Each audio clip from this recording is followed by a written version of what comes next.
So, for today's discussion, we will be discussing all about absolute and comparative advantage. Actually, this particular topic is also, or were also discussed in your, I guess, in your economic subject. But this is also a part of the lessons under the international business and trade. Okay, so for today, we are going to know, no, we are going to know the meaning of absolute and comparative advantage, their differences, how does absolute differ from comparative advantage. So later on also we'll have some illustrations, no, uh, on what is absolute and what is comparative advantage. It is a question now, class, whether to trade or not to trade, no? This is now the question. Kailangan ba nating mag-trade or hindi? So, bear in mind, class, this question. Pakitandaan ito because later on, this is going to be the ultimate questions that we are going to face. Are we going to trade or not? Ano ba yung trade in Tagalog? So, palitan. Okay? So, palitan, pakikipagkalakalan. Okay? So, Kalakalan. yes, very good. So this is the ultimate questions whether to trade or not to trade. So there are reasons why we need to trade. We are going to discuss that later on. And there are also some reasons why we don't need to trade. Why is it not necessary for us to trade? Okay, so okay. Pardon class if from time to time I pause because I don't know if you can see it, but I'm still admitting students who wish to join this class. Okay? So, next.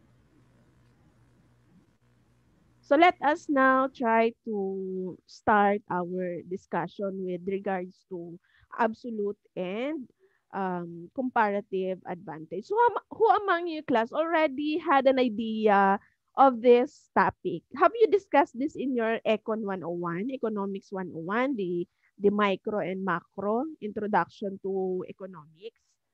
Anyone na medyo naaalala? Uy, tahimik. Class, anyone who has the idea of absolute, I won't ask you to Ano po, explain. ma'am? I won't ask you to explain. I'm just asking, have you encountered this particular topic before in the past? Meron na bang naka-encounter nito? The absolute and comparative advantage? None? So this is, I assume this is your first time? Advantage ma maybe. Pero ang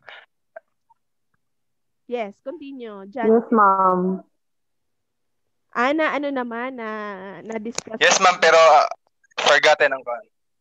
Okay. So, this is very timely to refresh you guys. Okay. So, this is very beneficial to you, dear students, especially you are all business students, no? So, this is a really general knowledge for you to know the difference between absolute and comparative advantage because you are into a business course.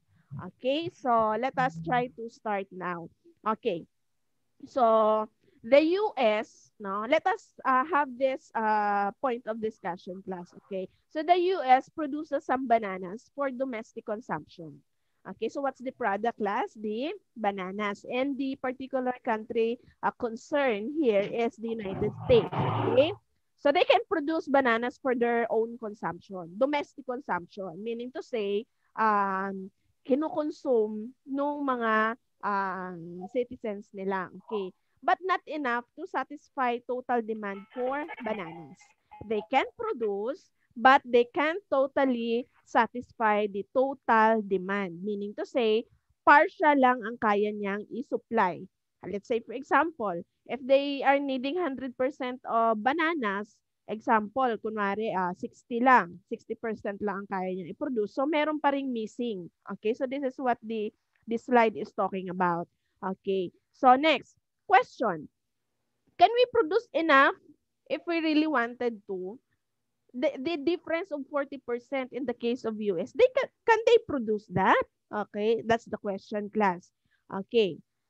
So, yes, sabi dito, we could probably even produce more bananas than, say, Guatemala. They can grow easily. Okay, so Guatemala daw, another country, where bananas grow faster and the production there is much sufficient as compared to US. So we have the technology and know-how, but it is a good idea to use our scarce resources to do so. Even America, class, or the United States has the know-how, ibig sabihin kaalaman, and even technology to do or to produce the remaining difference of 40%, no? Can they use their scarce resources just to provide the remaining 40%? So, we will not answer this one, class, no? Ano lang to, paunang mga tanong. So, later on, ma-analyze natin yung situation and we happen to answer these questions na. Okay? So, let's leave it there. Let's park this first. Okay? Iwanan muna natin yan. Okay. So, next slide. So, Guatemala produces some medicines for domestic consumption. So, iba naman ang problema ngayon or concern ni Guatemala. Okay? Kanina, si US, bananas. Okay? Ito naman, si Guatemala, medicines. Okay?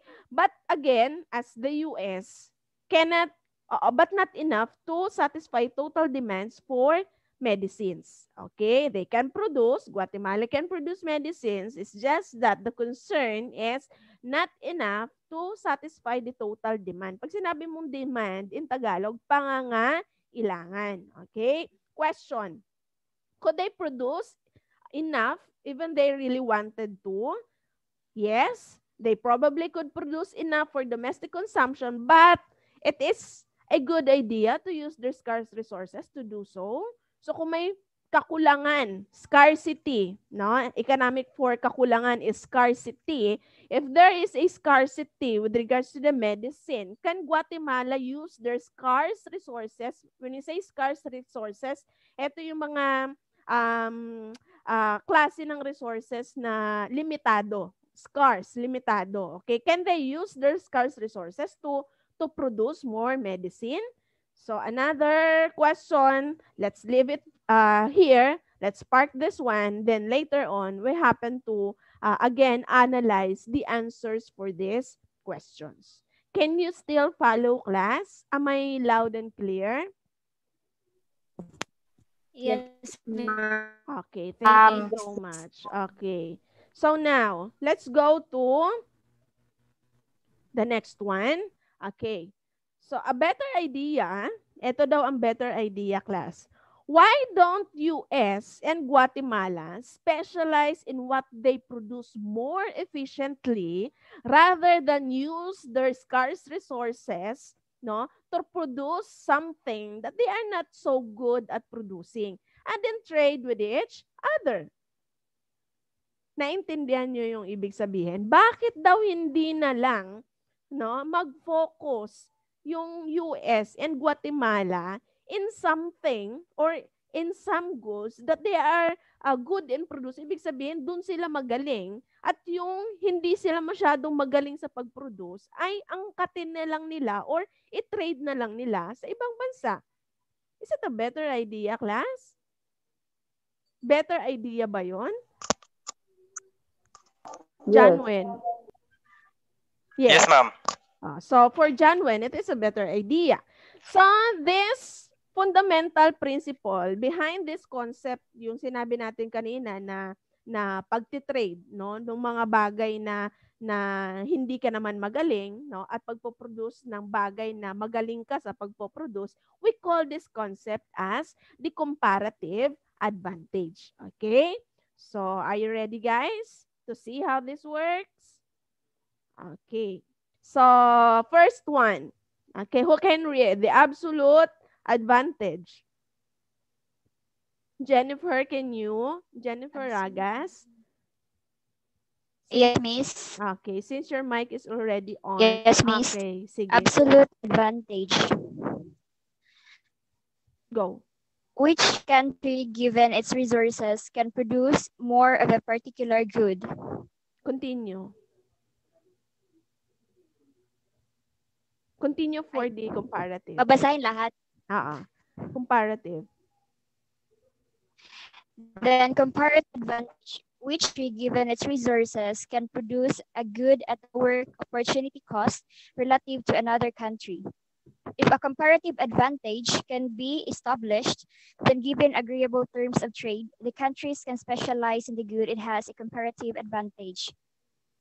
And mutually beneficial trade between two countries can occur. Okay. So, ito na yung tanong kanina, no? To trade or not to trade. So, the answer for that is if it is mutually beneficial, no, between to trade between the two countries, then push with the trade. Okay? It is not a one-way benefit lang, class. Isang bansa lang ang magbe-benefit. Trade, remember, class, trade can only exist, no, if two countries or more can benefit from each other. Hindi ito yung parang magjowa na isa lang ang take ng take, ha? Bigay lang ng bigay, yung isa. Dapat ito, give and take. Meron ka nakukuha, meron ka ding binibigay. Okay, so let us discuss the definition of absolute advantage. Anyway, thank you, Jennifer. Okay, so when it comes to absolute advantage daw, no? Which country, given its resources, can produce more or of a particular good? So meaning to say, country A and B, they have the same resources, okay? But let's say country A can produce more um, wine, halimbawa, wine, okay, than with country B. Pareho yung resources, ibig sabihin yung ginamit nila sa pag-produce, ha, pero si country A, mas marami yung na-produce niya na wine as compared to country B. So now, country A said to have an absolute advantage compared to country B. Okay, naintindihan? Ito lang yung ibig sabihin. Given its resources, sinong bansa, which country can produce more of a particular good? Okay? So, clear tayo sa absolute advantage. Kumbaga, kinukumpara mo lang siya. Parang sa ex mo, no? Si X1, si X1 mo, ay, hindi siya mabait, no? Tupakin siya. Okay? Ito si B, understanding siya, no? So, loving pa siya. So, kumbaga, B has an absolute advantage compared to, to A. Bakit, ma'am? Kinumpara mo yung dalawa. Ano yung resources? Pareho naman sila ng resources. Halimbawa, pareho naman sila standing sa buhay or lahat ng circumstances, pareho sila. It's just that B stands out. So, ibig sabihin ng stands out class, okay, absolute advantage. So, in economics class, kung sinong bansa ang mas magaling sa pag-produce ng isang bagay, given na pareho yung resources nila, country A and country B, country A, mas marami siyang na-produce kesa sa kay country B. So, country A now has the absolute advantage compared to country B. So, later on, may mga more specific examples tayo. Okay? How about comparative advantage? Okay? So, sa comparative advantage naman, class, no, normally ito, ang concern dito is two or more kinds of goods. Okay? So, sabi dito, which country, alin na namang bansa daw, given its resources, can produce a good at a lower opportunity cost relative to another country. Okay? So, we are talking here about opportunity cost. So, pag sinabing opportunity cost class, ang madaling explanation or definition ng opportunity cost is, ito yung pwedeng mawala sa'yo kasi you choose to have option 1. Okay? Ito yung, halimbawa, you have two options. Option A, option B. Kaya lang, pinili mo si option A. Are you still there, class? Are you still there? Hi. Yes, ma'am. Yes, ma'am. Yes, miss. Okay. Two options.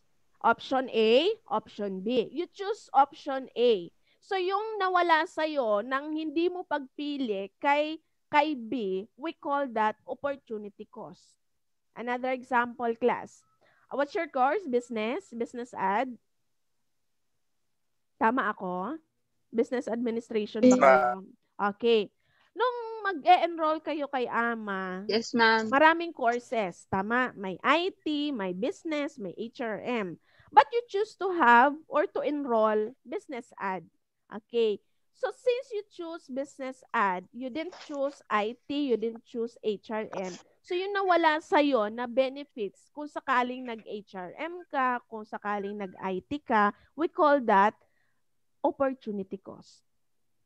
Yun nawala. Yung minsan, another example, meron kang dalawang manliligaw. Pinili mo si manliligaw, A. Biglang naging successful si manliligaw B. No? Sana madam ka na ngayon, ano? Kaya lang hindi mo siya pinili. Okay? So yun nawala sa'yo. We call that opportunity cost. Malinaw? Ganun lang yun. Simple lang. Yes, Wala ma'am. sa'yo. Yung Yes, mga miss. choices- Yes, miss. yung mga ginawa mong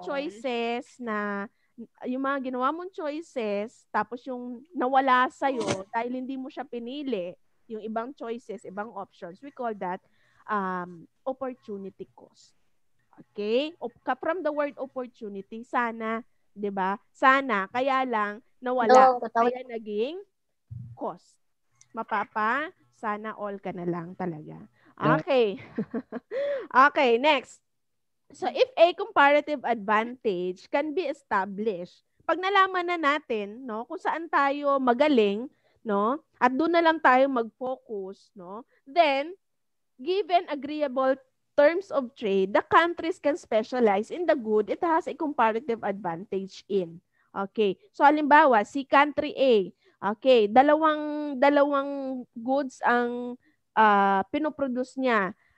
Si US na lang. Sige, example natin kanina. Si US, nagpo-produce siya ng medicine tsaka ng banana. Okay, pero magaling siya sa pag-produce ng banana. Paano ba natin malalaman na magaling siya sa pag-produce ng particular good na yon? Kung sa resources na meron siya, mas marami siyang napoproduce na specific good. In this case, banana halimbawa, mas marami siyang napoproduce na banana kaysa sa medicine, pero pareho lang yung gamit niya na resources, then pwede nating i-advise na mag-produce ka na lang US ng banana kesa sa medicine. Yung gagamitin mo sa pag-produce ng medicine, gamitin mo na lang sa pag-produce ng banana kasi mas kikita ka dyan. Okay? Ito naman, tawag natin doon comparative advantage. Kino-compare natin. Saan tayo pwedeng mas maging saang choice or option rather, advantageous sa atin. Alam kay Guatemala, nakakapag-produce din naman siya ng banana at saka medicine, pero kung ilalaan niya lahat ng resources niya sa pag-produce ng medicine, mas marami siyang mapoproduce ng medicine kaysa sa banana. So might as well, class, si Guatemala mag-focus na lang sa pag-produce ng medicine at i-give up na lang ang pag-produce ng banana kasi in some terms, no, ang pag-angkat niya ng banana kay US ay mas mura kung siya pa ang magpo-produce ng banana. Nagets niyo minsan? Parang sa ganito, example class, parang sa ulam. Gutom ka na ngayon, ano oras na ba? 10:30. Okay. Nag-iisip ka ng pwedeng ulamin. Gusto mo ng kare-kare. Kung bibili ka ng mga ingredients sa paggawa ng kare-kare, mahal. Okay? Mahal ang tanong, may pera ka naman. Yes, may pera ako, may resources ako para gumawa ng kare-kare. Kaya lang, mahal. Meron dito sa labasan, may nagtitinda ng kare-kare at makakakain ako sa halagang, let's say, 100 pesos. So, mag-iisip ka ngayon, magte-trade ka ba? Ibig sabihin ng trade, bibili ka na lang ba kaysa sa gagawa ka? So, iwi-weigh mo, titimbangin mo, saan ka ba magbe-benefit? Okay? So, kung ako sa'yo... Dalawa na lang po, mas madami. Ha? Mas madami. Kaya lang, ang tanong kasi dito, yung dami, hindi naman yun ang question Ang current na need mo is to satisfy your your want or your need, nakakain ka at gusto mo ng ulam na kare-kare, no? So yung need mo, no? Yun ang una mong gusto ma-satisfy. So yeah, it is true na kung gagawa ka kahit mahal, madami, pero yung present na pangangailangan, yun lang ang gusto mong ma-satisfy. So kung yun ang gusto mo, might as well do the trade. Makakakain ako na 100 pesos lang, na-satisfy ako. Sa economics kasi class, no, maiba lang tayo ng konti. May mga bagay kasi, alam nyo ba ang pagkagusto, sinusukat sa economics? Niwala kayo doon? Yung pagkagusto nyo sa pagkain, yung pagkagusto nyo sa lahat ng bagay, pwedeng sukatin. Opo. Okay. Ano ang tawag natin doon? Kung meron kayong alam, ang tawag natin sa pagsukat ng satisfaction. We call that satisfaction. We call that in economics yung utility. Okay? So we compute that through its unit. We call that utils. Like for example lang, kumain ka ng, kasi ang issue natin yung kare-kare, no? Nagluto ako ng kare-kare, good for 5 ulaman na. So nung unang meal, kumain ako, okay? Dahil gustong-gusto ko siya at that time, sinukat ko yung aking utility. Ibig sabihin yung satisfaction ko dun sa pagkain. So, nung sinukat ko, I presume na 100% talagang nasatisfy ako. Masarap, malambot yung kare-kare, so on and so forth, 100%. Okay? So, satisfaction rate, okay. Nung sumunod na kumain ako, dahil wala namang ibang option, yun pa din ang ulam, halimbawa, lunchtime na, yun pa din ang ulam ko, nasarapan pa rin naman ako. Pero, it's just that, hindi na kasing taas ng satisfaction ko kaninang umaga nung kumain ako ng kare-kare. Okay? So, halimbawa, I presume naging 80% na lang siya. Okay? Nung dinner, again, wala akong ibang option. Yung pa din ang ulam ko. Medyo nanawa na ako. Okay? Naging naging 30% na lang. Kamo, kinabukasan, meron pa. Hindi pa ako nakapamalengke, hindi pa ako nakaluto. Wala uli akong option kundi microwave at yun uli ang kainin hanggang lunchtime. So sa tingin nyo, ang tendency sa utility ko ay bababa ng bababa. Yung satisfaction mo, bumababa ng bumababa. Ang tawag natin sa economics niyan class ay diminishing returns or diminishing utility. Yung bumababa siya bakit bumababa? Kasi may factor na na nakaka-contribute sa pagbaba ng utility mo or ng satisfaction mo. And yun yung pagkasawa. Satiation. Okay? Nanaawa ka na. No? Paulit-ulit na lang. Wala nang bago. Kaya nga sa business class, di ba, pag meron kang ino-offer sa tao, hindi ka pwedeng maging stagnant. Ibig sabihin, wala kang innovations, no? Kailangan may innovations. So, lagi-lagi, ang mga businesses, ang mga nagpo-produce ng goods and services, lagi merong bago. And business, we call that creativity and innovations. Bakit? Kasi ang tao madaling magsawa, no? Given the plenty of options in market, ang dali nilang magsawa, ang dali nilang mag-switch. May makita lang silang hindi maganda sa isang certain product, mag-switch sila. Why? They have plenty of options. Parang ikaw lang, girl. Ang dami mo manliligaw. Hindi ka magpapakatanga sa isang wala namang sa'yo na hindi maganda. Tama ba? I can think of an example na makaka-relate. Yes, ma'am. Nakita nyo? Pagka tungkol sa mga ganyan, talagang active. Yes. Buhay na buhay ang dugo, ma'am. Oo. Di ba totoo naman? O bakit ka magpapakahirap umintindi sa tao na ikaw ang nag-iintindi? Marami kang options. Options A, B, and C. Tama ba? Oh. Yes.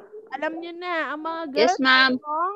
Diminishing utility. So, ano ang dapat gawin?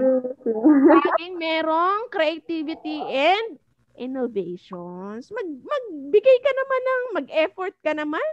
Hindi yung kada birthday niya, roses and chocolates lang ang binibigay. Ibahin mo naman ngayon. I-cash mo naman. Okay. Yeah, joke lang. Tapos naman, Cash naman sa hirap ng buhay, ano? Pero kidding aside, class, yung pinag-aaralan natin sa economics, sa totoo lang, it is really happening sa totoong situation, no? Yes, John Wen? Okay, ma'am. Sa words na satisfaction, ma'am, di ba sabi mo is, sa words na satisfaction, di ba sabi mo is, kailangan na, yung satisfaction ng tao is mag-change, di ba, hindi stagnant. So, hindi ba risky yung, sabi mo kanina, yung pag-produce ng banana and medicine, tapos kailangan kung saan yung mas malakas sa'yo, pwede bang yun na lang yung i-produce mo at tanggalin mo lang yung mas mahina sa'yo? Hindi ba too much risky, ma'am? Kasi nga, mag-iiba nga yung satisfaction ng tao. What if, ma'am, marami kang pinoproduce na bananas, pero at the end of the day,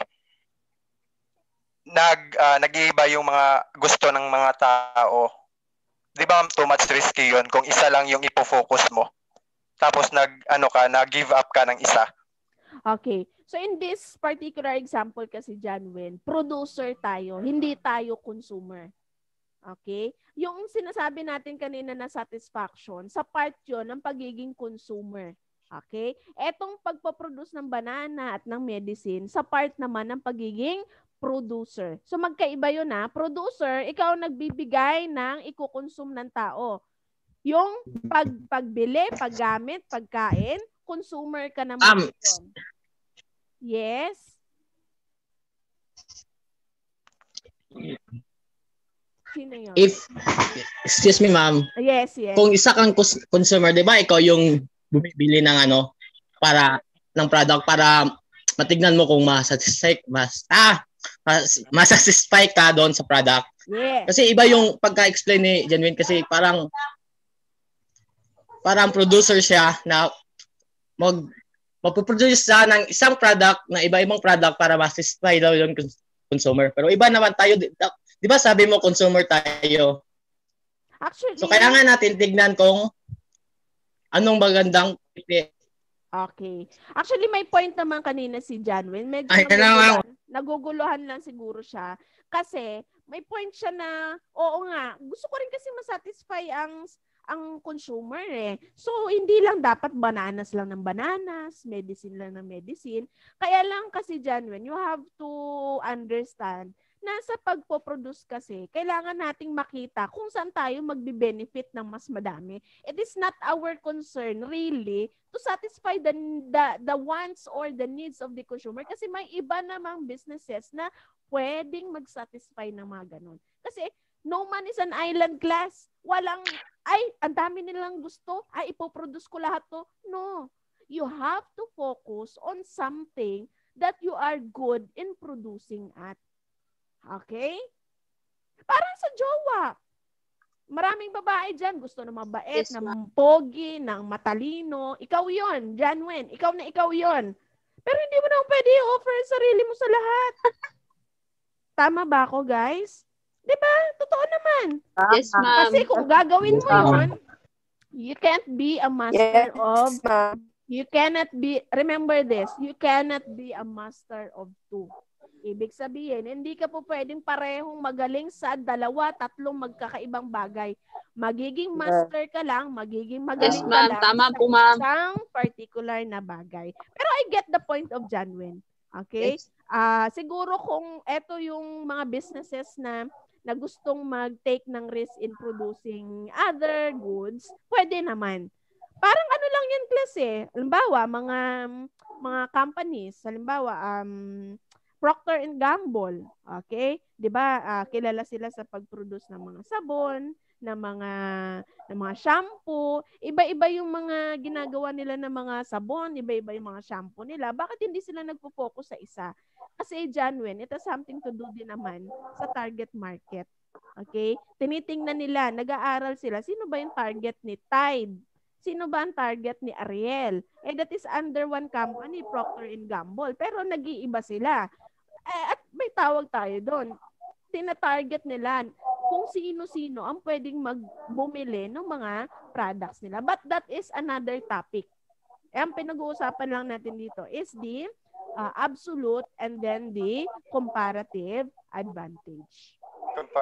Is it now clear, class? Or merong follow-up question? Okay lang. Janwen, okay lang? Po, ma'am. Okay na po, ma'am. Okay. Okay naman. Okay. Si Janwen, gusto ko marinig kasi siya ang nagtanong. Janwen, okay na yung explanation? Naintindihan naman? Ha? Yes, ma'am. So, what follows now, ano na susunod natin gagawin? Okay? So, i-analyze na natin.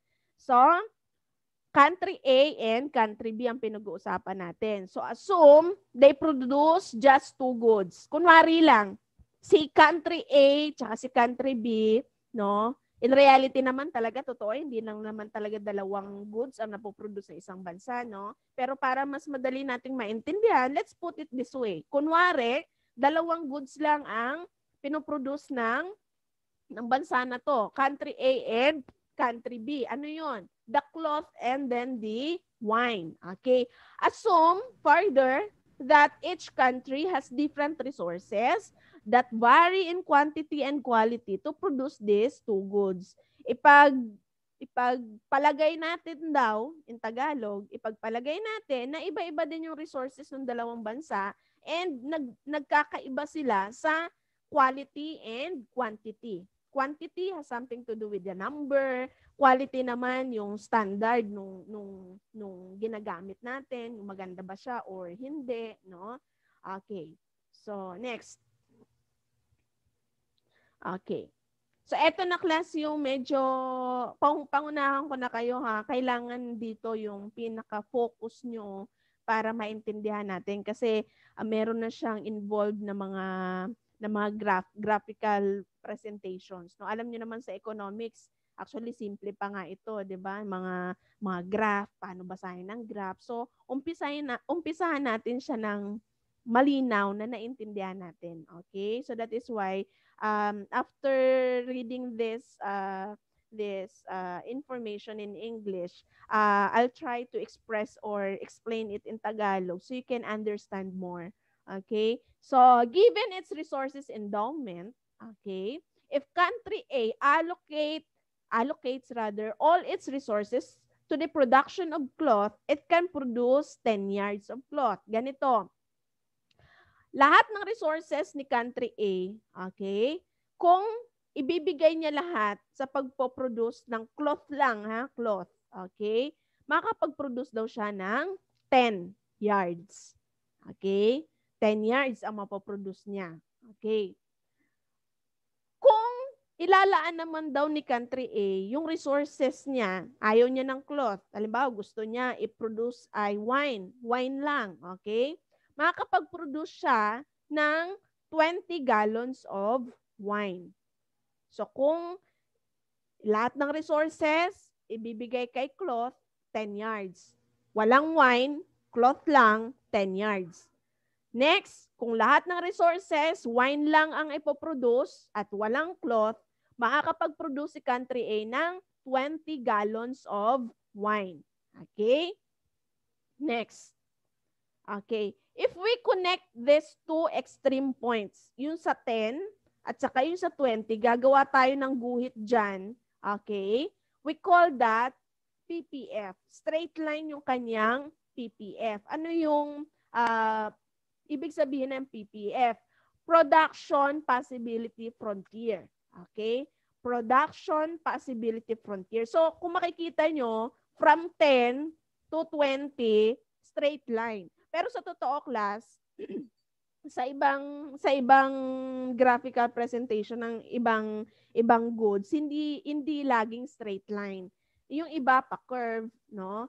Pero dito sa particular example natin, straight line siya. Kaya nga ating PPF ay said to be straight line PPF. Okay? So country A, ito, nasa kay country A pa lang tayo ha, has the ability to produce combinations of cloth and wine any place on this PPF. Okay? Ano ibig sabihin? given yung resources ni country A, hanggang dito lang sa guhit na to ang pwede niyang i-produce. Ibig sabihin, pwedeng magbaba ng production si country A sa cloth at dagdagan yung kay wine, or pwede din magbawas si country A sa production ni wine at idagdag kay cloth. Okay? Basta ang pinag-uusapan natin hanggang dito lang sa guhit na yan. Okay? Pwede tayong magbawas, okay? Pero hindi tayo pwedeng magdagdag. Hanggang dito lang. Bakit may guhit? Kasi ito yung indication class na hanggang dito lang ang resources na kaya natin. Beyond this point, lagpas dyan, hindi na natin kaya. Hindi na kaya ng resources. Yun lang ang ibig sabihin ng PPF, Production Possibility Frontier. Okay. So next, let's assume country A chooses to produce a balance of cloth and wine. So eto na, halimbawa, yung sabi kanina ni John Wen, gusto ko masatisfy yung consumer. Hindi lang iisa ang ipoproduce ko. Okay? So eto na. They make the allocation efficiency decision to produce 5 yards of cloth and 10 gallons of wine. So eto yung pwede nilang gawin. Magbawas sila doon sa production ni cloth, trim down it to 5 yards na lang, and then mag-trim down din sila sa production ni wine. Okay, bakit kailangan natin mag-trim down ng production? Magbawas. Kasi nga gusto natin mag-produce ng parehong goods. So that is the tendency class, kung hindi ka magfo-focus sa isa, may tendency na babawasin mo ang production sa isang particular good. Okay? So, next. Okay? Punta naman tayo, class, kay country B. Okay? Inaano ko lang to, ha? I am just trying to compare, ha? Kino-compare muna natin, yung production nila. So, kay country B naman, pareho ng resources, they can produce 20 yards of cloth. So, ano ang napansin nyo? Mas maraming napoproduce na cloth si country B kay country A. Pero mamaya natin i-discuss yan. Okay. Then, again, kung magpo-focus naman siya sa production ng wine, okay, makakapag-produce siya ng 20 gallons of wine. Kung cloth alone, 20 yards. Kung wine alone, 20 gallons. Okay. Let's connect it. Gagawa tayo ng production possibility frontier. So kung mapapansin nyo, mas extended yung kanya. Bakit extended? Kasi hanggang 20 siya. 20 yards. Compare mo dito kay country A na 10 yards lang.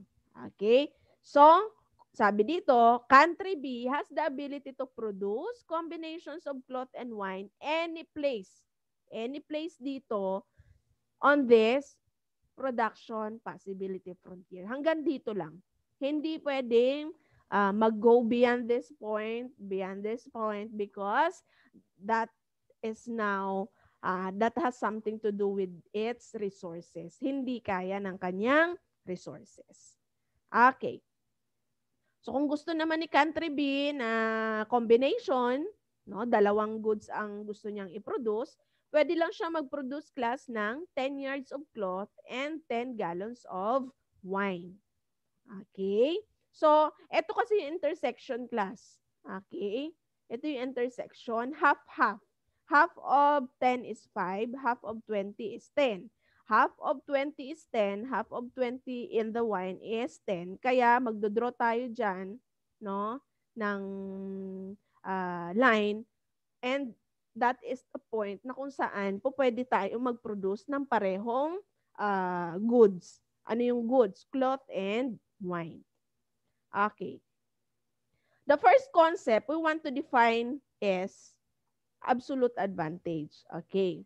So, absolute advantage, given its perspective, societal resources, which country in absolute terms can produce more of one good than the other country?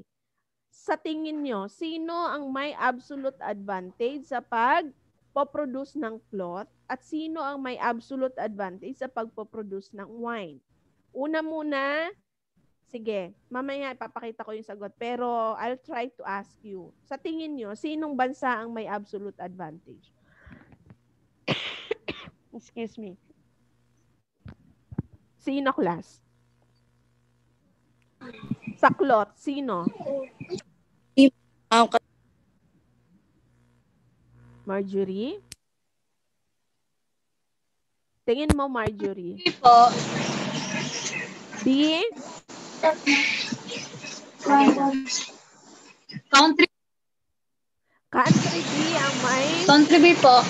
ang may absolute advantage sa pag-produce ng ano?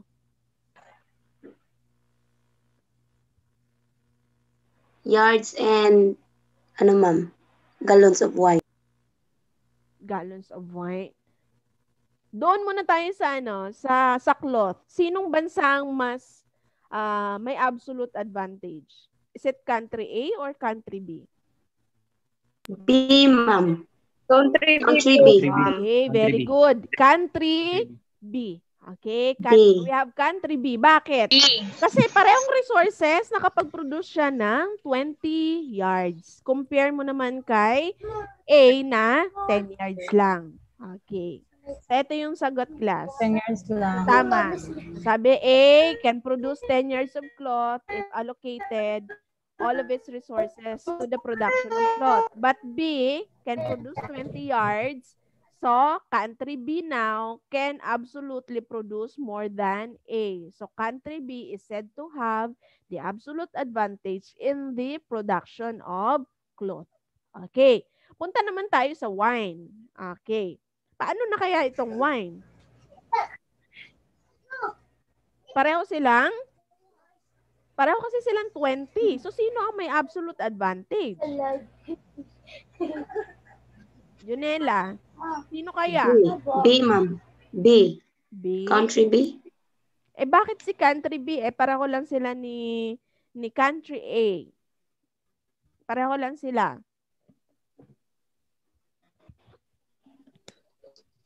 Ma'am? Di ba pareho? As you can see, class, they produce the same amount of wine, 20 gallons. A produced 20 gallons. Yes, ma'am. Same with B, 20 gallons din. So, sino ang may absolute advantage? Country Both, ma'am. B, ma'am. Ha? A and B. A and B po, ma'am. Okay, so answer is Both, ma'am. neither country A is and B. said to have absolute advantage in production of wine. Walang may absolute advantage sa kanila kasi pareho silang nakakapag-produce ng parehong amount. Ah, okay. Okay. Yes, So ma'am. wala. Patas. Ah, Patas sila. Okay, ma'am. It's a tie. Mga pageant. It's a tie. Walang mas magaling sa kanila. It's a tie. Pero, sa mga contest, di ba, laging binibreak ang tie. No? Hindi po Yes, pwedeng, alam ba kayo na dalawa ang Miss Universe? Wala, di ba? Wala. Pag nagtatay, round 2. Di ba? Magra-round 2 ng question and answer para talaga makita kung sino yung mas magaling. Kaya lang, dito sa example natin, wala. Kasi, pareho silang magaling. Okay? Galing naman. Pareho sila. Okay? So, currently, each country is in the state of the so-called autarky. Ano to? This is a fancy way of saying that they are closed economies and they do not engage in trade. They are self-sufficient. So, pagka ganito, class, hindi kailangan ni country A mag-import, no? Pag sinabing import, mag-angkat, no? Hindi niya kailangan mag-angkat ng wine kay country B kasi self-sufficient siya. Okay? So, hindi siya open sa trade. So, kung tingin nyo ba, class, kung makikipag-trade siya kay country B, ano mapapala niya? Pareho naman sila. Nakakapag-produce sila ng parehong dami ng wine. Okay? Autarky ang tawag natin dyan. Okay? Tandaan nyo yung word, no? So, word for the day is what, class? Autarky. Okay. So at least Sharpie. may nadagdag sa vocabulary ninyo, pati yung utility. So pag nakipag-break ka sa jowa mo, bakit mo ako i-break? Okay. Kasi wala ka ng utility sa akin. Anong utility? Wala na akong satisfaction na nakukuha sa iyo. Anong utility? Question mark sa kanya, no?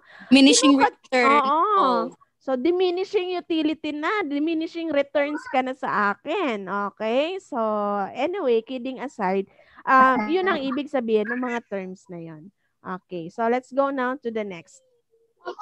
So, assume each country is exploring the possibility of engaging in trade with each other. Halimbawa, pagpalagay natin, open naman sila sa pagtitrade. However, they are not so sure which good, ito ba ay cloth or wine, they are better, no? Or more efficient at producing relative to the other country. So in other words, there is one good that each country would be better off specializing and then trading some of it away for the good they are not so sufficient in producing or at producing. So, ibig sabihin, pwede silang, open naman sila doon sa mga bagay na pwede nilang ipagpalitan, okay? Pero kailangan muna nilang malaman saan sila magaling at saan sila hindi magaling. So, to help them decide, we're going to, number 1, calculate their internal opportunity cost of producing each good. And then number 2, compare those opportunity costs relative to each other across their borders. So medyo complicated siyang tingnan, pero tingnan natin kung paano siyang i-compute. Okay. We will just continue our discussion. We are now in the main point of our lesson, no, yung computation ng absolute saka comparative advantage. So last time I already started discussing this lesson class, no. So lucky are those na naka-attend, but for the benefit of those who wasn't able to attend our meeting last time, so I'll take a brief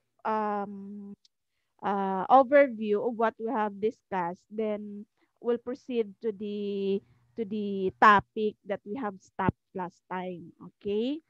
Okay, so let us proceed, class. So as I mentioned, we already discussed this.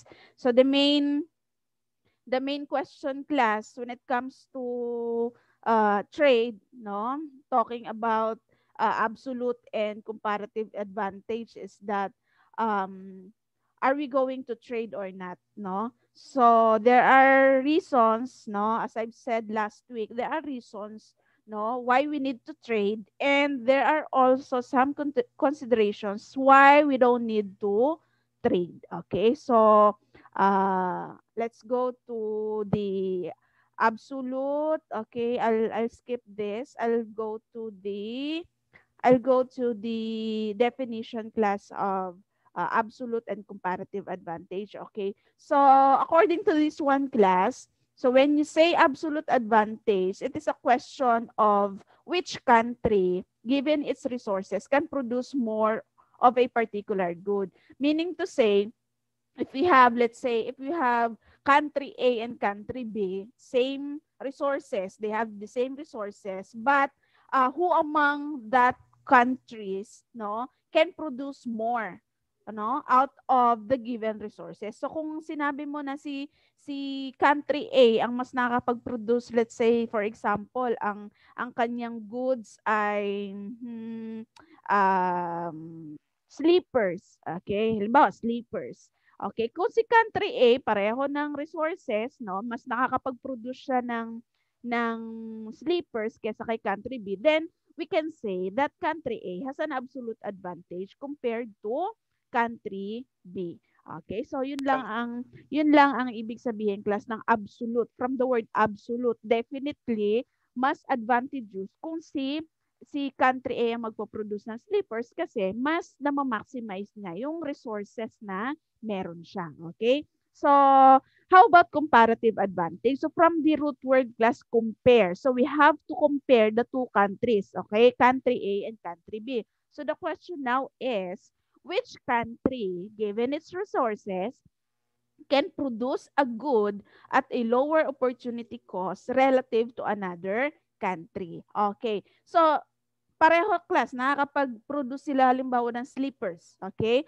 Pero, sino ang mas nakakapag-produce ng slippers gamit lamang ang maliit or kukonti na resources. So kung si country A, mas nakakapag-produce siya ng sleepers na gamit lamang yung kukonti niyang resources kumpara kay B, si B nakakapag-produce naman. Kaya lang, halimbawa, mahal ang mga raw materials, no? Mas marami siyang magagastos. So then, if you have to compare the two countries, technically class, A has a comparative advantage compared to B. So yun lang class ang dapat niyong tandaan. Pag sinabi mo absolute advantage, only one product or good is being talked about, no? Pero pag sinabi mong comparative advantage, no, we are talking two or more goods here, okay? Of course, in the real trade class, hindi lang naman dalawang products talaga ang concern. Napakarami, no? Pero you have to think of it class, sino ang mas nakakapag-produce using only a lower opportunity cost. Okay? So, I already discussed what is opportunity cost class. Ito yung, wait, admit ko lang to. Okay. So, when you say opportunity cost class, ito yung nawala sa'yo in Tagalog, no? Ito yung nawala sa'yo kasi mas pinili mo yung isang option. Okay, halimbawa, the example that I have given last time is, halimbawa, your course, no? Your course is business, right? So, hindi mo pinili ang IT, hindi ka na doctor, no? So, yung nawala sa'yo na pwede mo sanang kinita kung nag-IT ka, kung nag-doctor ka, we call that opportunity cost. Okay? So, eto lang yung mga po pwedeng ma-lose mo, no? Dahil dun sa option na pinili mo. Okay? So, that is what we call opportunity cost.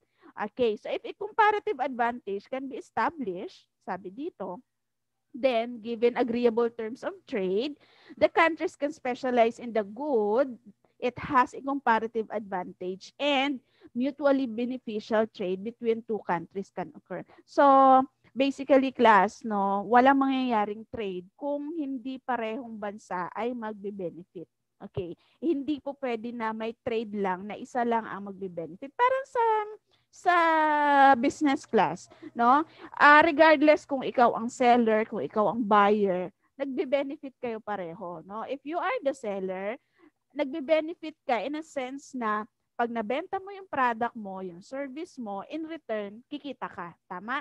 Kung ikaw naman si customer, kung ikaw naman si buyer, si purchaser class, kahit na nawalan ka ng cash, ng pera, pinambili mo halimbawa ng goods or ng service, in return, yung pleasure naman na mabibigay sa'yo ng product na binili mo o nung service. So, kung nakikita nyo class, it's a two-way process. Hindi lang iisa ang nagbe-benefit. Okay? So, that's the beauty class of businesses, no? Hindi lang si business or si company, si owner ang kumikita. But of course, tayo as consumer, hindi man tayo kumita, pero napapakinabangan natin yung benefits, no? Uses nung binili natin na products. Okay? So just raise your hand class anytime kung meron kayong concern or you need to clear something. Okay? So, are you still there? Yes, ma'am. Okay. Yes, ma'am. Yes Okay. po. Ayaw lang Yes, ma'am.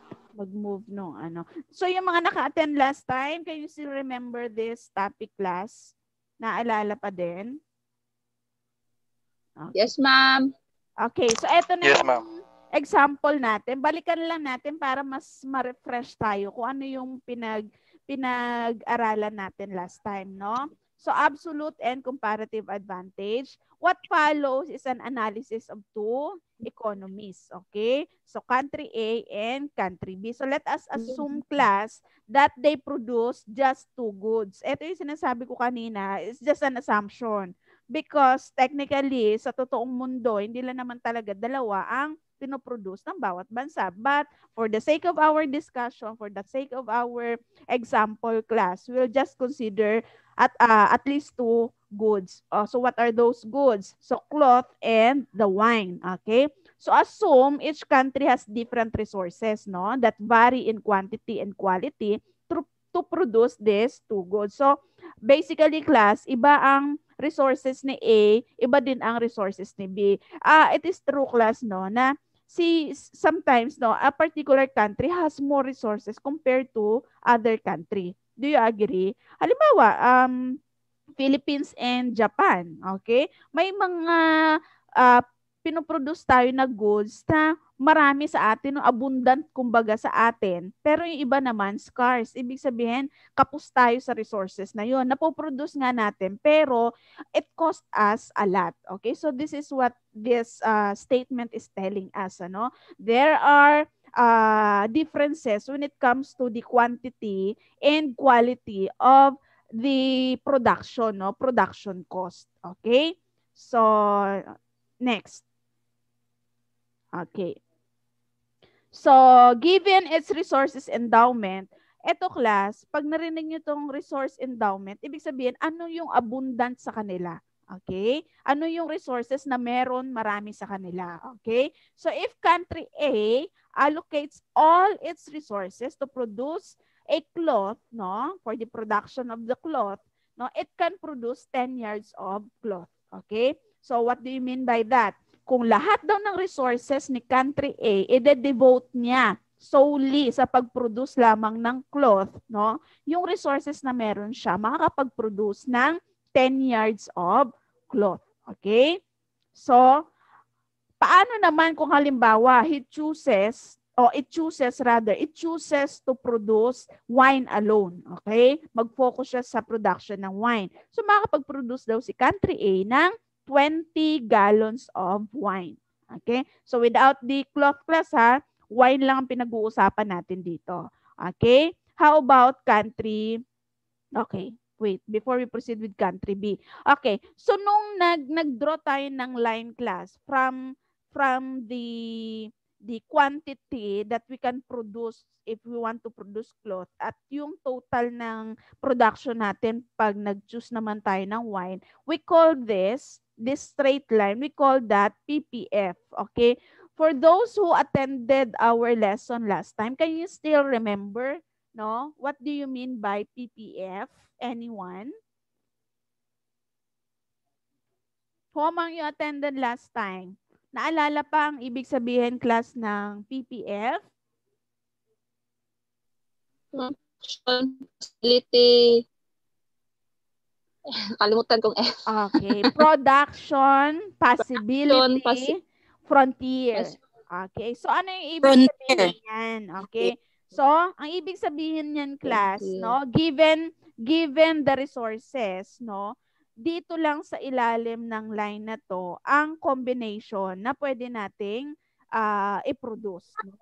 So, hindi tayo lalagpas. Bakit hindi tayo lalagpas? Ang ibig sabihin nun, from the word itself, production, possibility, frontier, okay? Yung mapoproduce lang natin, class, is within, okay? Remember this, within this line. Ibig sabihin, dito lang sa ilalim na yan. We can't go beyond this line or go beyond this line. Why? Because yung ating resources, yun lang ang kaya. Okay? So, hindi tayo makakapag-produce ng 21 na wine. Okay? Hindi natin kakayanin yun. Hindi tayo makakapag-produce ng 11 na yards ng cloth. Kasi, hanggang 10 lang tayo. Ito yung maximum. Okay? So, pag sinabi mong PPF class, this is the line. Actually, it is not always a straight line class, no? In other instances, meron dito na pa-curve, no? Medyo slanting. So, not always a straight line. Okay? But in our example, straight line siya ang PPF niya. So, hanggang dito lang. You can produce no? 10 and below, 20 and below, but never 21 pataas. Okay? So, yan ang ibig sabihin ng PPF. Okay. So, next. Wait. I'm having a hard time clicking this one, class. Okay. So, let's assume, no, class? Let's assume that country A chooses to produce a balance of cloth and wine. So, nag-decide siya na, hindi ako magde-devote solely sa cloth lang or sa wine lang. Gusto ko combination, okay? So, ano yung possibility na pwede niyang gawin para ma-maximize na yung kanyang resources? So, as you can see, no, country A can produce 5 yards of cloth and 10 gallons of wine. Okay? So, hati. Okay? So, sabi dyan, no, they can make the allocative efficiency decision, no? Medyo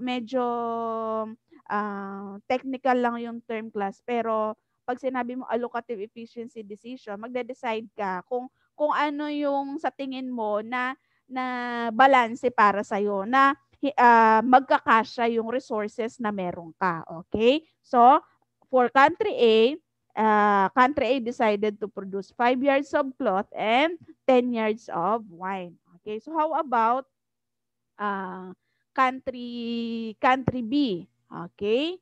So, country B, no, given its resources, no, its resource endowment, no, kaya niya mag-produce, class, ng hanggang 20 yards of cloth. Okay? So, 20 yards siya. So, bakit kaya mas malaki mas madami ang napoproduce ni country B, no, as compared to country A? So, sabi natin kanina, bago tayo magsimula ng illustration na to, they have different resources. So, we don't know, class, na siguro marami silang mapagkukunan sa paggawa ng yards compared to country A. Yun yung kanilang resource endowment, yung abundance sa bansa nila. Okay? So, what if mag-decide sila na mag-focus sa production ng wine? Okay. Kung wine naman, class, no, as you can see, still country A, same with country B rather, same with country A, can also produce 20 gallons of wine. Okay? So let us analyze, no? So if we connect this this line, class, cloth, tsaka yung maximum din na mapoproduce sa wine, no? Ito yung kanyang PPF or production possibility frontier. So country B can produce up to 20 yards, no? 20 yards of cloth and 20 gallons of wine. So ang magiging combination, class, is beyond this line. So tingnan natin ang magiging combination niya. Okay? So kung mag-decide siya na si country B mag-decide na combination ng mga products ang gusto niyang i-produce. So as you can see, country B can produce half of the cloth, which is 10, then half of the wine, which is 10 also. So ito yung kanyang allocative efficiency kung tawagin, no? So ito, kalakalahati. Okay? So let us analyze again. So let's assume country B chooses to produce a balance of cloth and wine with their given resources. So they make the allocative efficiency decision to produce 10 yards of cloth and 10 gallons of wine. Okay. So let us analyze. So the first concept we want to define is the so-called absolute advantage. So tingnan natin, class, aling bansa dito ang merong absolute advantage given yung example natin kanina. Okay. So absolute advantage given its perspective societal resources, which country in absolute terms can produce more of one good than the other. Okay. So before we jump with the next slide, class, kayo, sa tingin nyo, sino sa dalawang bansa ang merong absolute advantage sa pag-produce ng cloth at sa pag-produce ng wine? Isang ano muna tayo, ha? Isang good muna ang country B. natin. Okay, country B Who's that? Janwen. Okay, country B has an absolute advantage. Yes, ma'am. Country B. Okay, can you complete your sentence, Janwen? Yes, ma'am. Country B has the absolute advantage because the country B can produce more yards than country A. Okay, very good. Okay, so country B, according to John Wen, has the absolute advantage compared to country A in producing cloth, no? Because it can produce 10 more yards or a total of 20 yards, no? As compared to country A. Okay, so you can see, class, when you say absolute advantage, we are just talking one good. Okay? So, how about comparative? No. Let's go now to wine. Okay, who among these countries, class, has the absolute advantage when it comes to producing wine? Anyone? No, ma'am. No. No, No, ma'am. ma'am. No? Okay, so walang Yes, bansa, ma'am. Yes, ma'am. neither country A or B has the absolute advantage because they can produce the same quantity of wine, gallons of wine. Okay, so Wine. very good. Naintindihan ha? Naintindihan na ang absolute advantage. Okay. So let us, Yes, ma'am. okay. Wait lang ha. Okay. So, ito yung sinabi natin kanina. So, in-explain niya lang dyan. So, let us skip that. Then, okay. So, sabi dito, currently, each country is in a state of autarky. Ano yung autarky? This is a fancy way of saying they are closed economies and they do not engage in trade. They are self-sufficient. So, pag self-sufficient ang isang bansa, class, ibig sabihin, kaya namang mag-produce para sa sarili niyang consumption, no? We call that state as autarky. Ito yung tawag sa kung saan self-sufficient sila, yung kaya nilang mag-produce. Okay? So, kumbaga, independent sila, no? Yung resources nila, they can convert that to those goods na kailangan nilang i-consume. So, eto naman kanina, yung sino yung sa wine, no? So, walang country ang mas nakapag-produce o mas absolute kumpara sa isa kasi pareho silang 20.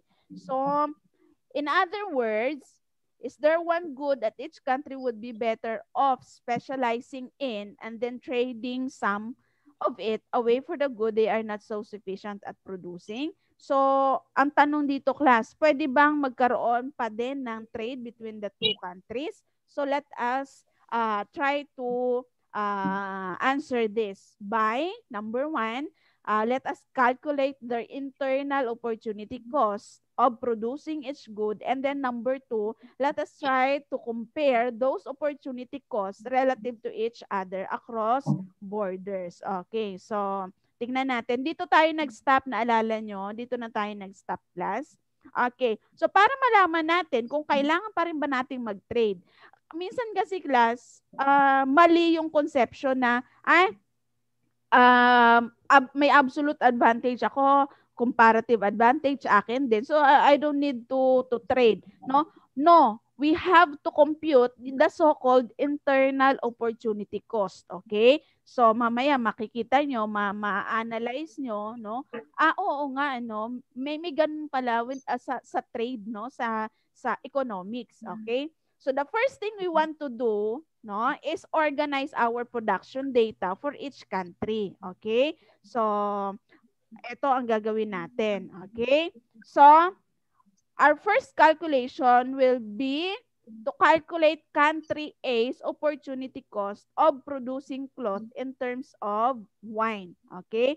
So, natatandaan nyo yung sinabi ko kanina, class, opportunity cost. Ibig sabihin, pag pinili mo yung isang bagay at yung pwedeng mawala sa'yo, we call that opportunity cost. So, let us try to compute the opportunity cost for country A in producing cloth. No? So, eto yung class.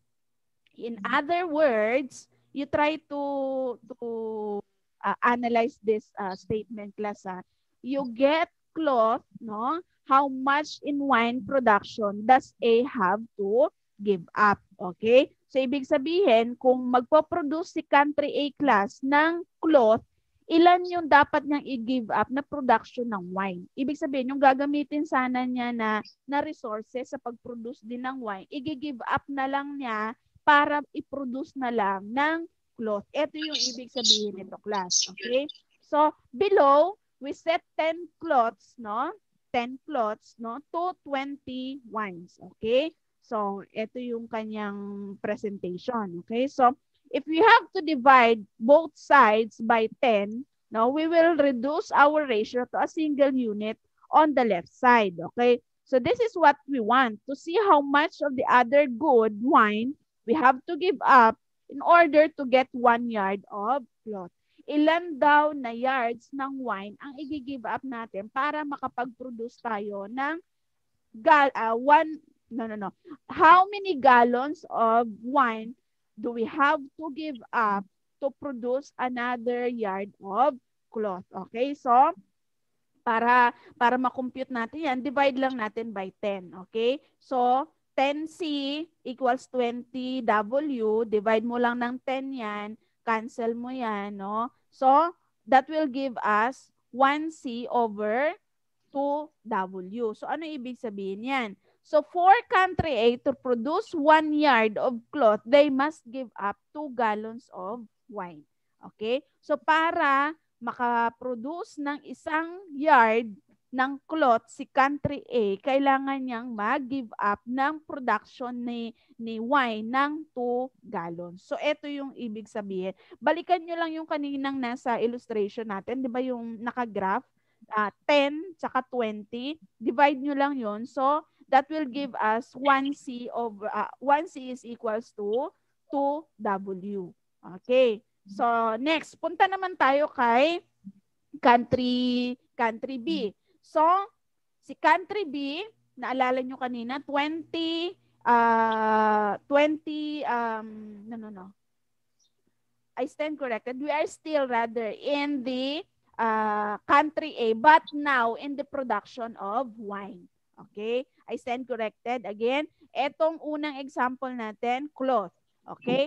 Dito naman, titingnan natin kung ilan namang production ni cloth ang i-give up para naman makapag-produce ng wine. Okay? So, dito, 20 wine equals 10C. Okay? So, according to our computation, no? So, country A can produce 1 gallon of wine. They must, no, give up 0.5 yards of cloth. So, para makapag-produce si country A ng 1 gallon of wine, no, kailangan niya mag-give up ng production ng cloth ng 0.5.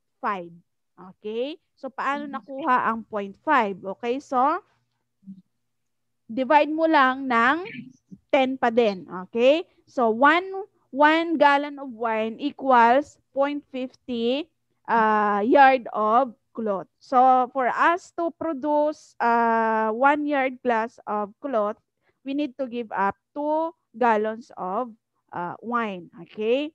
So, the next one is for us to produce 1 gallon of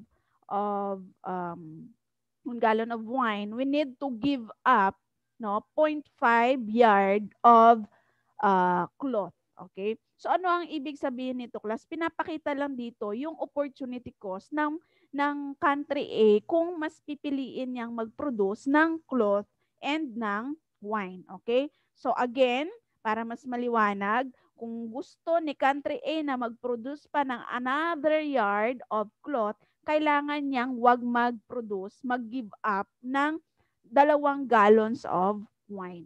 Okay? Ano ibig sabihin nun? Yung dapat na resources na ikukonsume niya sa pag-produce ng 2 gallons of wine ay gagamitin na lang niya sa pag-produce ng another yard of cloth. Okay? Maliwanag ha? So, let's go now to, ito na, country B. Okay? Si country B, no? Ito yung ating illustration, ano? So 20 yards, naalala nyo, 20 yards of cloth and then 20 gallons of wine. Okay? So, ano kaya ang opportunity cost ni country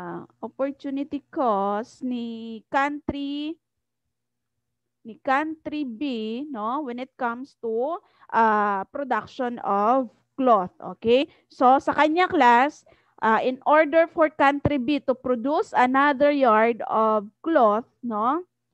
Wait, mag-admit lang ako. Admit. Okay? So, in order for country B to produce another yard of cloth, country B has to give up 1 gallon of wine. Okay? So, sa opportunity cost yan, class, for production of cloth. How about sa production of wine? Okay. So, ito ang kanyang production of wine. Okay? So, 20 equals 20 din siya. So, we need to, sabi dyan, we need to divide its side by 20. So, what we are left with is a simplified ratio of 1 wine equals 1 cloth. So, country B has opportunity cost of producing 1 yard of cloth is they have to give up another 1 gallon of wine. So, kung gusto niyang mag-produce class ng another gallon of wine, kailangan niya lang mag-produce ng 1 yard of cloth. So, let us try to compare the two class. Sino ang mas may mataas at sino ang mas may mababa rather na opportunity cost. Bakit kailangan nating alamin class? Kasi para malaman natin sa dalawang bansa kung sino ba talaga ang magaling sa pag-produce ng specific na goods. Pag sinabi kong magaling, ibig sabihin kasi nakakapag-produce naman sila pareho, no, nung parehong product. Pero sino ang mas efficient, no? Pag sinabi mong efficient, nakakapag-produce ng marami pero using only a small amount of the resources. Ito class yung very essence of illustrating this point, no? Yung kanilang opportunity cost para malaman natin sino ang mas efficient sa pag-produce ng bawat goods. Okay? So, in-next ko lang saglit. Okay? So, tingnan natin class ha. Si country A, no, kailangan niya mag-give up ng 2 gallons of wine, no, para lang makapag-produce ng 1 yard. Samantalang si country B, kung mapapansin nyo, 1 gallon lang ng wine ang kailangan niyang i-produce to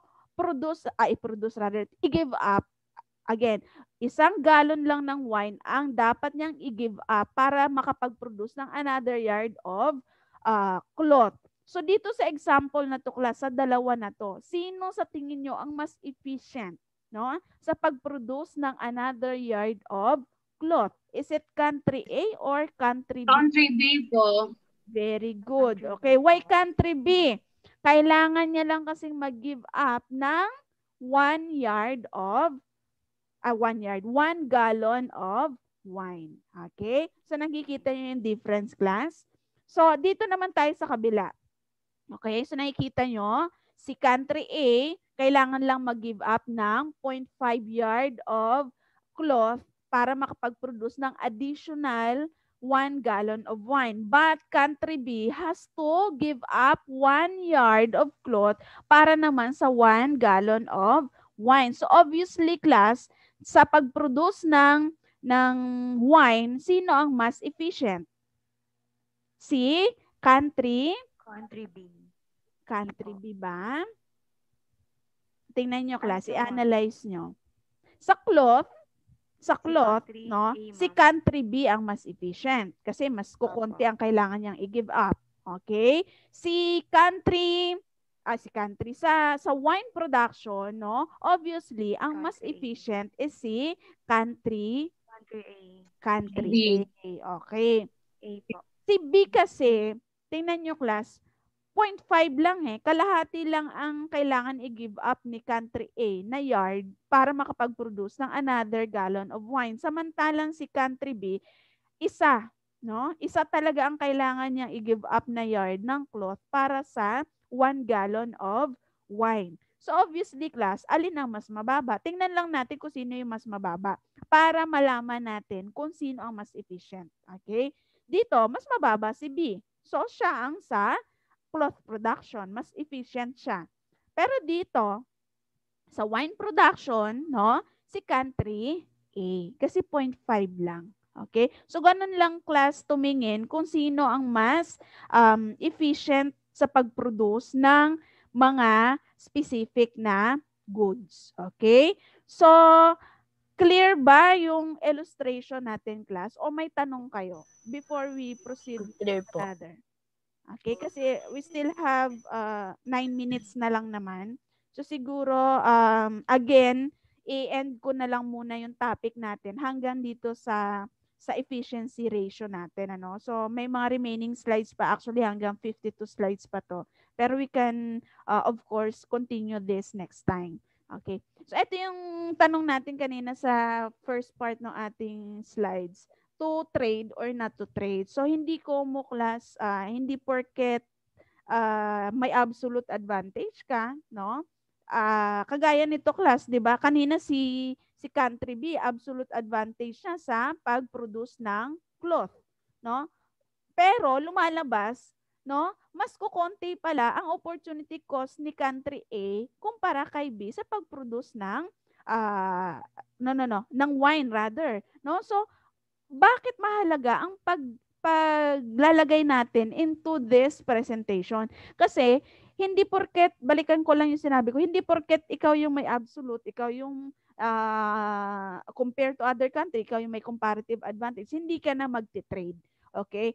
Kailangan mo pa din computein yung tinatawag na internal panloob na opportunity cost. Kasi para mas makapag-focus ka ng resources mo sa isang specific na goods. Okay? So halimbawa, sabi ko, kaya namang mag-produce mame, kaya namang mag-produce ng wine tsaka cloth, no?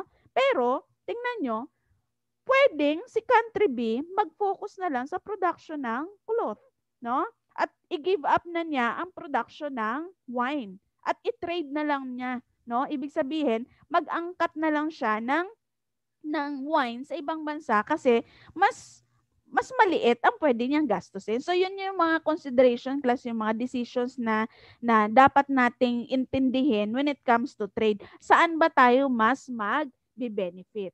Okay? So, example ko pa nga ata last time, yung about sa ulam. Naalala nyo, guys, yung mga umattend nung last time, yung kare-kare, magla-lunch time na, tapos wala ka pang ulam. Mag-iisip ka ngayon kung bibili ka ba or magluluto ka pa. So, saan ka mas magbe-benefit? Okay? So, may mga nagsabi na, ma'am, magluto na lang kasi mas maraming makakakain, mas maraming beses mo siyang maiulam, which is a good point also. Pero we are talking about the present time, no? Ngayon na, no? So, para makatipid ka ng time, makatipid ka rin naman ng pera somehow, no? Maaaring, ito yung decision na pwede mong gawin na maaaring, as of the moment, bumili ka na lang muna ng luto na. Okay? So, parang gagawa ka sa management. Are you familiar with the so-called decision tree class? Yung bago ka mag-come up class sa isang decision, you have to weigh things para siyang nagsasanga. If I have to choose option A, ito yung maaaring mangyari. Pag option B, ito yung pwede mangyari. So we call that in management decision tree. Okay? Halimbawa, may gamit ka na sira. Business mo, may gamit na sira. Kailangan ko bang bumili ng bago or ipapa-repair ko? So kung bibili ako ng bago, halimbawa, it will cost me 500,000. Pero pagka ipapa-repair ko, it will cost me half of that to 250,000 lang. Pero ano ang consideration mo doon? Yung pagpapagawa mo ba nung luma, magiging efficient or baka next month siraan na naman. So baka mas mapapabuti ka kung bibili ka na lang ng bago. So yun yung mga consideration. Medyo complicated siyang tingnan pero in economics, in business class, ganito yung ginagawa natin. Laging decision, efficiency decisions. Ano ba ang bagay na mas makakabuti para sa atin? Parang ano class sa atin, wag na tayong lumayo sa Pilipinas. Di ba yung bigas? Okay, bakit tayo nag-aangkat ng bigas? Maraming reasons, no? Una, talagang kukonti ang supply ng bigas, no, dito sa atin. Pangalawa, mas mahal kasi ang presyo ng mga locally produced na bigas kaysa sa kung mag-aangkat tayo halimbawa sa Vietnam, no? Normally, talaga ang pinagkukunan natin ng mga inaangkat na bigas ay Vietnam, no? So, bakit tayo kailangan mag-angkat? Kasi yun ang nakita ng gobyerno, class. Though, nakakapag-produce tayo ng palay dito na nagiging bigas, of course. Kaya lang, mas makakatipid ang government kung mag-i-import na lang tayo, no? So, may production locally pero hindi sufficient, no? Kung magpo-produce tayo para maging sufficient, mas malaki ang magagastos. Ano ibig kong sabihin? Kung susuplayan ng local farmers natin ang consumption natin ng bigas, mas mapapamahal kesa mag-import na lang tayo. So, yun yung mga decisions na kailangan nating gawin. Okay?